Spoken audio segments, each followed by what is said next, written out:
नमस्कार। एक अनजान से शादी। आदित्य खून से लथपथ भागा जा रहा था। वह लोग अभी उसके पीछे थे। वह अनजानी गलियों में भागता फिर रहा था। उसने कई दरवाजे खटखटाए, पर हर कोई उसकी हालत देखकर दरवाजा बंद कर लेता था। उसे चक्कर आ रहे थे। वो सड़क पर निकल पड़ा। अंजलि हॉस्पिटल से वापस आ रही थी। आदित्य उससे टकरा गया। अंजलि गिरते गिरते बची। उसने डांटते हुए कहा, देखकर नहीं चल सकते? इतनी पीते ही क्यों हो अगर संभला नहीं जाता? आदित्य ने उसकी बांह पकड़कर धीरे से कहा, देखिए, मेरे पीछे कुछ लोग पड़े हैं। मुझे गोली लगी है, प्लीज मेरी हेल्प कीजिए। क्या कहा? गोली? आप कौन हैं? क्या नाम है आपका? अंजलि ने घबरा कर पूछा। अंजलि ने पकड़ के पूछा तो उसकी बाहों में बेहोश हो गया। अंजलि ने झट से एम्बुलेंस मंगवाई। उसने अपने घर फोन किया कि हॉस्पिटल में इमरजेंसी है, इसीलिए रुकना पड़ेगा। एम्बुलेंस के साथ ही हॉस्पिटल आ गई। वह जल्दी से उसे ऑपरेशन थिएटर में ले गई। ऑपरेशन कई घंटे चला। उसके अलग अलग हिस्सों में 4 गोलियां लगी थी, पर किस्मत से वह बच गया था। अंजलि उसके पास बैठी थी। ऑपरेशन तो सफल रहा था, पर उसे अभी होश नहीं आया था। उसके घर वालों का भी पता नहीं था, इसीलिए अंजलि उसकी देखभाल कर रही थी। उसके कपड़ों की पॉकेट भी चेक की, पर कुछ पता नहीं चला। यहाँ तक कि नाम भी नहीं पता चला। अंजलि पास बैठी उसका चेहरा देख रही थी। जो चेहरा खून से लथपथ था, अब साफ हो गया था। अंजलि ने काफी ध्यान से देखा। वह बहुत हैंडसम था। उसका चेहरा गोरा और बिल्कुल साफ था। अंजलि सोच रही थी कि इसका नाम क्या होगा। यह क्या करता होगा? वह लोग कौन थे? इसे गोलियां क्यों मारी? कहीं यह कोई डॉन वगैरह तो नहीं? सोचकर अंजलि डर गई। वह एक डॉक्टर भी थी। अभी पिछले साल ही वह यहाँ पक्की हुई थी। वह डर गई। उसने नर्स से इसकी देखभाल करने को कहा और खुद स्टाफ रूम में सोने चली गई। रात के 10 बज गए थे। वह सो गई। सुबह को उठी तो उसे रात वाले अजनबी का ध्यान आया। वह ब्रश करके मुंह धोकर उसके कमरे में गई और वहां कोई नहीं था। उसने नर्स से पूछा तो उसने बताया कि रात को कुछ लोग आए और उसे अपने साथ ले गए। क्या उसे होश आ गया था क्या? नहीं डॉक्टर, लगता है वह कोई रसूख वाले लोग थे। एम्बुलेंस लाए थे, अपने डायरेक्टर सर भी साथ थे, नर्स ने बताया। अच्छा, अगर डायरेक्टर सर खुद आए थे तो जरूर कोई बड़ा बंदा होगा, अंजलि ने कुछ सोचते हुए कहा। उस दिन के बाद अक्सर गलियों में अंजलि उसे ढूंढती रही। उसे लगता था कि कभी तो वह मिलेगा। अंजलि की आज छुट्टी थी। वह बैठी हुई केस स्टडी कर रही थी। माँ ने पूछा, क्या बात है? तबीयत ठीक है तेरी? क्यों माँ, मुझे क्या हुआ है? मैं तो भली चंगी हूँ, अंजलि ने जवाब दिया। अगर ठीक है तो यह किताब उल्टी क्यों पकड़ी है? माँ ने किताब सीधी करते हुए कहा, कोई परेशानी है तो बता। नहीं माँ, यूं ही एक केस के बारे में सोच रही थी। और दूसरी तरफ आर्मी हॉस्पिटल में आदित्य को 3 दिन बाद होश आया। उसने अपने आसपास देखा। वह आर्मी हॉस्पिटल में था। तभी वहां उसका दोस्त राहुल आ जाता है। राहुल उसका खास दोस्त है। दोनों एक साथ ही ऑफिसर लगे थे। लेकिन आदित्य अपनी काबिलियत से मेजर बन गया था, जबकि राहुल अभी भी कैप्टन ही था। आदित्य को जागते उसने डॉक्टर को आवाज दी और खुद उसके पास आ गया। कैसा है तू? ठीक तो है ना? मुझे पहचाना? मैं तेरा दोस्त राहुल हूँ। आदित्य ने उसे ऐसे देखा मानो कोई अजनबी हो और बोला, कौन हो तुम? मैं कहाँ हूँ? राहुल परेशान हो गया। डॉक्टर के आते ही वो बोला, डॉक्टर, इसे कुछ याद नहीं आ रहा, यह मुझे पहचान ही नहीं रहा, कुछ कीजिए। डॉक्टर ने ध्यान से चेक किया।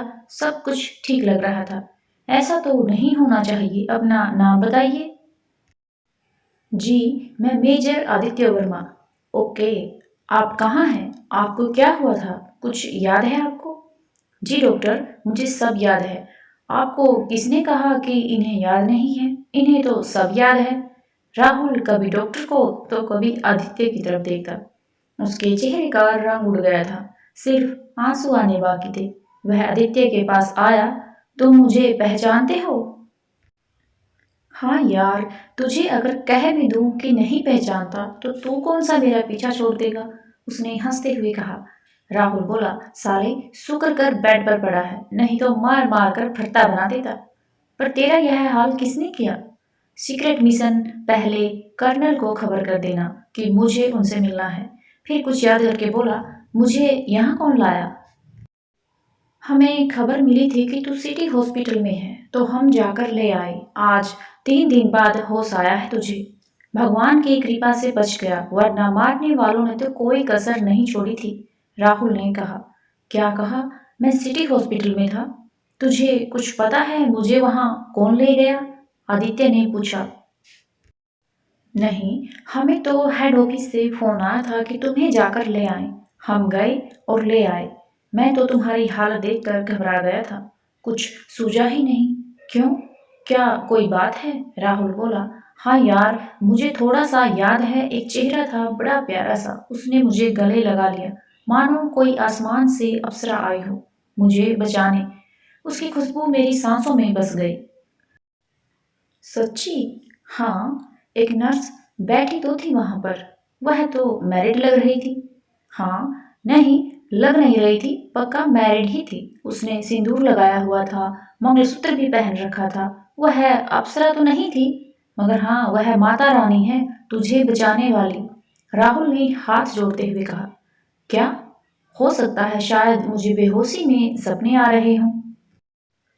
तभी दरवाजा खुला और कर्नल सर आए। राहुल ने खड़े होकर सैल्यूट मारा और वहां से चला गया। आदित्य भी उठना चाहता था। कर्नल राठौर ने उसे रोक दिया। Well done major, we are proud of you. तुमने बहुत अच्छा काम किया है। तुम्हारे भेजे गए डाटा से हमें उनके कई ठिकानों का पता लगा है। Mission completely successful. अब तुम आराम करो, हम तुम्हें 1 महीने की छुट्टी देते हैं, पर अपना फोन हमेशा फ्री रखना। ओके? यस सर, आदित्य ने कहा। कर्नल राठौर जब बाहर निकले तो बाहर राहुल खड़ा था। कैप्टन राहुल चौधरी, तुम यहाँ इसकी देखभाल कर रहे हो? What about your duty? Sir, हम मिलकर 2-2 घंटे के लिए लीव लेकर उनकी देखभाल कर रहे हैं। ओह, ऐसा करो कि जब तक यह ठीक नहीं होता। तुम्हारी ड्यूटी यही है, अपने काम का किसी और को इंचार्ज बना दो, कहकर कर्नल वहां से चले गए। राहुल भागकर अंदर आया। यार, क्या पिलाया कर्नल को, खुश ही बहुत है। मैं तो डर गया था कि बोलेगा तुम्हें ड्यूटी ठीक ढंग से नहीं करने के कारण डिमोट किया जाता है, और वह तो मुझे तेरी सेवा की ड्यूटी दे गया। राहुल ने खुश होकर कहा। और उधर सिटी हॉस्पिटल में अंजलि हमेशा की तरह बिजी थी। इमरजेंसी में तो अक्सर हॉस्पिटल में डॉक्टर का डिपार्टमेंट हर महीने बदलता रहता है, ताकि उन्हें ज़्यादा से ज़्यादा एक्सपीरियंस हो, और सबसे ज़्यादा एक्सपीरियंस डॉक्टर को इमरजेंसी में ही मिलता है। अंजलि सुबह से लगी हुई थी, अब थोड़ा फ्री हुई तो वह बैठकर अपनी गर्दन इधर उधर घुमाकर एक्सरसाइज करने लगी। डॉक्टर विशाल उसके पास आया। क्या हुआ, गर्दन में दर्द है क्या? लाओ मैं मल दूं। रहने दो, अब मल दोगे फिर 100 बार मलवाओगे, अंजलि ने हंसते हुए कहा। तभी कोई एक्सीडेंट केस आ गया। वो सभी जल्दी जल्दी वार्ड में गए। कार एक्सीडेंट था, एक को पहले ही डेड क्लियर कर दिया था, बाकी 2 सीरियस थे। वह लोग उन्हें ट्रीट करने लगे। चीफ भी वहां आ गए थे हेल्प करने। दोनों के टेस्ट करवा के उन्हें सर्जरी के लिए भेज दिया गया। उनके घर वाले अभी रो रहे थे। अंजलि ने उन्हें हौसला दिया। शाम को अंजलि की शिफ्ट खत्म हो गई। वह घर वापस आते हुए उन्हीं गलियों से गुजरते वक्त उस शख्स को याद कर रही थी कि कैसा होगा वो, ठीक हो गया होगा क्या? वह अक्सर यही सोचती। उसे पता था कि वह आर्मी हॉस्पिटल में है। एक बार वह गई भी। वह सारा हॉस्पिटल घूम आई, पर उसे वह नहीं मिला। उसे नाम भी तो नहीं पता था उसका। और उधर आर्मी हॉस्पिटल में राहुल कह रहा है कि धीरे धीरे खा, कोई पीछे नहीं पड़ा है तेरे। आज डॉक्टर कह रहे थे कि पूरी तरह से ठीक होने में 1 महीना लग जाएगा। कर्नल सर को पता ही होगा, तभी तो उन्होंने 1 महीने की छुट्टी दी। हाँ, इन्हें सब पता होता है। अच्छा, मेरे घर तो नहीं बताया किसी को, मम्मी पापा यूं ही परेशान होंगे। नहीं, किसी को बताने से मना किया है। तुम्हारा ट्रीटमेंट भी एक सीक्रेट मिशन है। खास ऑर्डर हुए हैं कि तुम्हारे बीमार होने की खबर बाहर ना जाए। हाँ, मेरी सेफ्टी के लिए ऐसा किया होगा। यार, रात भी वो लड़की मेरे सपने में आई। पता नहीं क्यों दिल करता है एक बार उससे जरूर मिलूं। तो क्या हुआ अगर वह शादीशुदा है? उसने मुझे बचाया है, थैंक्स कहना तो बनता है। तुम्हें पता है उसकी आंखें बहुत ही प्यारी थी। बस एक बार बेहोश होने से पहले मैंने उन आंखों में देखा था। सच में कुछ नहीं भूला, उसकी आंखें, उसकी खुशबू, उसकी आवाज। आदित्य अपनी ही बातों में खो गया। यार, तू मरवाएगा, चाहे जो भी हो। मैं तुझे यह गलती नहीं करने दूंगा। वो न सिर्फ शादीशुदा है बल्कि उसकी उम्र से मुझे लगता है कि उसके कई बच्चे भी होंगे। तेरी बातों से मुझे तो लगता है कि तू खुद तो पीटेगा और मुझे भी पिटवाएगा। देख, वह आंटी है, यूं ही किसी का तलाक न करवा देना। हाथ जोड़ता हूँ तेरे। मुझे लगता है तुझे सपना आया होगा। करीबन 15 दिन बाद आदित्य को हॉस्पिटल से छुट्टी दे दी गई। उसे राहुल उसके घर ले गया। उसे आर्मी की तरफ से घर मिला हुआ था।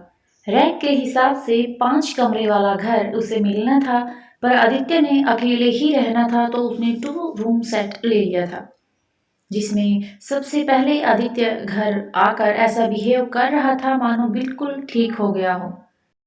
घर बंद होने के कारण गंदा हो गया था। वह साफ सफाई करने लगा। राहुल ने देखा, अरे मेरी जान, मैं किसी लिए हूँ? मुझे तेरी सेवा के लिए ही तो छुट्टी मिली है। तू यहाँ बाहर गार्डन में ताजी हवा खा। राहुल ने उसे गार्डन में बिठा दिया, फोन करके अपने 2-4 दोस्तों को बुला लिया। सभी थोड़ी ही देर में आ गए और सब ने मिलकर कुछ ही देर में घर की सफाई भी कर दी और खाना भी बना दिया। राहुल उसके घर में ही रुका। आदित्य को नींद में फिर वही लड़की दिखी। उसका चेहरा धुंधला सा था। उसने देखा कि लड़की ने अपने दुपट्टे के 2 हिस्से किए और उसके बहते हुए खून को रोका। तभी उसकी आंख खुल गई। वह उस हॉस्पिटल से आए हुए अपने कपड़े देखने लगा। उसमें वह दुपट्टा भी था। सारे कपड़े राहुल ने धुले थे।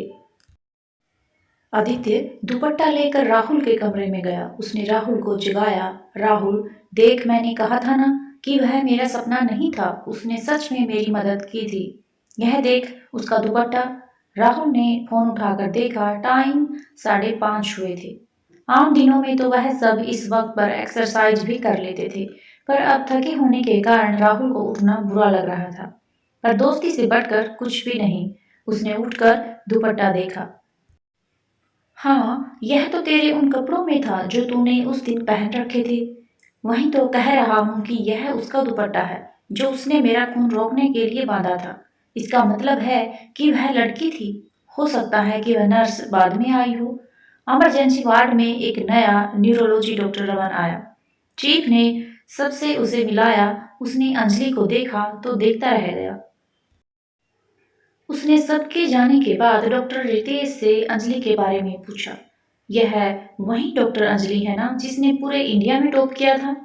रितेश बोला, हाँ वही है, बहुत ही शानदार डॉक्टर हैं। इसकी वजह से हमारे हॉस्पिटल को कई बार इनाम भी मिले हैं। वो डॉक्टर विशाल है ना, वह और डॉक्टर अंजलि ने इसी हॉस्पिटल से डॉक्टर की डिग्री की थी और यहीं पर इंटर्नशिप भी की। फिर बाद में अब यहीं रेजिमेंट डॉक्टर हो गए हैं। शुरू से ही विशाल इसका बहुत ध्यान रखता था। दोनों की दोस्ती मशहूर थी।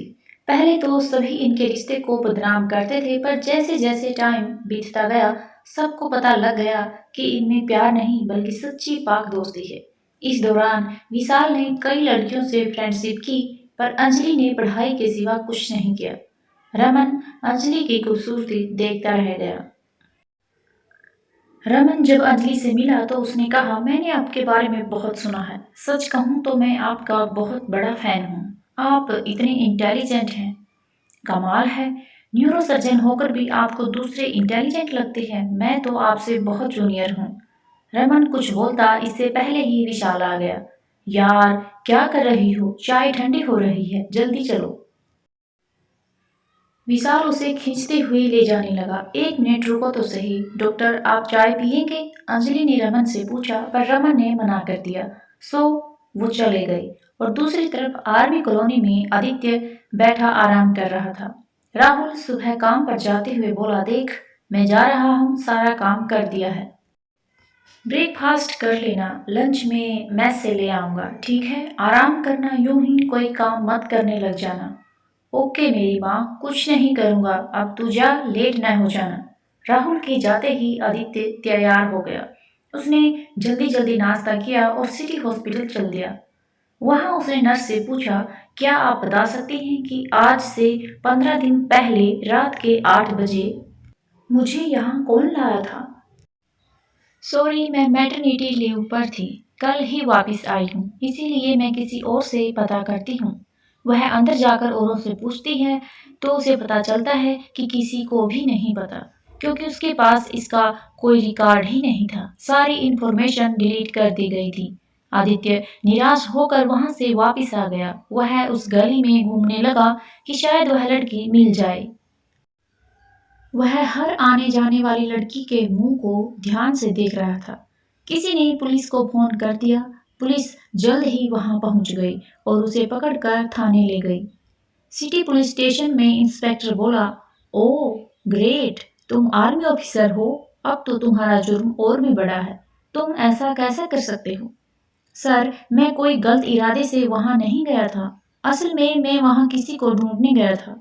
आप मेरे फ्रेंड को आ जाने दीजिए। अभी कोई केस मत बनाइएगा, मेरा इतने सालों का रिकॉर्ड खराब हो जाएगा। तभी वहां राहुल आ जाता है। क्या हो गया, तू यहाँ कैसे? राहुल ड्रेस में था, इसीलिए सब पुलिस वाले और रिपोर्ट करने वाले हैरान हो गए।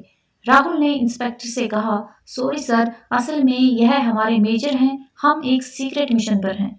यह उसी सिलसिले में वहां घूम रहे थे। अब आप ही सोचिए क्या करना है। इंस्पेक्टर बोला, देखिए मैं आपकी बात समझता हूँ, पर यह पब्लिक है तो इसका क्या करें? यह किसी की नहीं सुनती, आप उन्हें समझा दीजिए। राहुल बाहर आया और कंप्लेंट करने वालों से बोला, देखिए हम आपसे माफी मांगते हैं अगर हमारी वजह से कोई तकलीफ हुई हो तो। असल में यह मेरे ऑफिसर हैं, यह सीक्रेट मिशन पर वहाँ आए थे। आप लोगों को गलतफहमी हो गई।